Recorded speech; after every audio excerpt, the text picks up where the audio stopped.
summarize and then consider an interesting paper that uses ChatGPT as a doctor. Researchers gathered 50 doctors, and they asked these doctors to solve as many questions as they could on a diagnostic quiz. Each question presented the doctor with a patient history, a summary of symptoms, and some information from tests that had already been done. The questions were based on real-life examples that had never been publicly shared, so the researchers hoped that the data from these questions was not in ChatGPT's training set.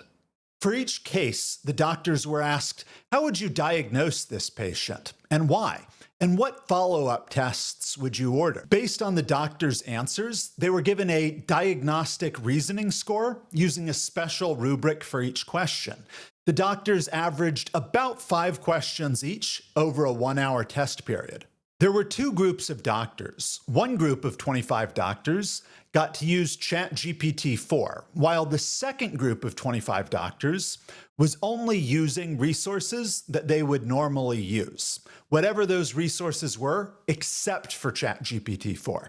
In this setup, both groups of doctors performed about the same, with no real statistically significant differences. But then the researchers compared the doctors with and without ChatGPT-4 to ChatGPT-4 by itself. This plot is the most interesting one from the paper, in my opinion. It's a box and whisker plot. To read it, each gray dot represents a doctor's individual test score by its height on the y-axis. The colored rectangle represents the middle 50% of scores, so going from the 25th percentile to the 75th percentile. The horizontal black bar in the middle of the colored rectangle represents the median score for that category. And then the vertical black lines that extend above and below the colored rectangles represent the top and bottom 25% of scores. The key takeaway is that the GPT-4 alone category looks a lot better than either of the doctor categories. GPT-4 has a higher median and a smaller variance. And even the absolute worst GPT-4 test run produced a score that was only slightly worse than the 25th percentile doctor in either category. In other words, GPT-4 by itself is outperforming doctors with or without GPT-4 in this diagnostic reasoning test. So here are my 4 takeaways. Number 1, it's important to remember that this diagnostic reasoning test isn't the same thing as replacing a doctor completely. That is, I don't know how much of a doctor's job is taking a dossier of patient information and reasoning from that to a specific diagnosis, as opposed to things like talking to a patient, asking them the right questions, ordering the right tests to get the information to put the dossier together, touching the patient and saying, does this hurt? Things like that. So it's just important to keep in mind that in this paper, ChatGPT is only replacing the dossier to diagnosis part of a doctor's job and not the entire doctor's job.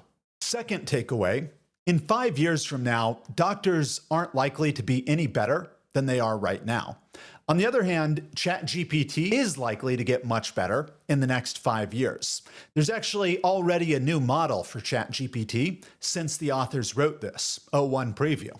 So even if GPT-4 is not a statistically significant improvement over doctors now, we should expect 5 years from now with a new model with GPT-5 or GPT-6 that it's very likely ChatGPT will be a significant improvement over doctors in the near-term future. Takeaway 3, because this is a computer program with an API, you can use it in ways that you can't use a real doctor. For example, it would be very easy to programmatically ask ChatGPT 100 times, can you diagnose me? Can you diagnose me? Can you diagnose me?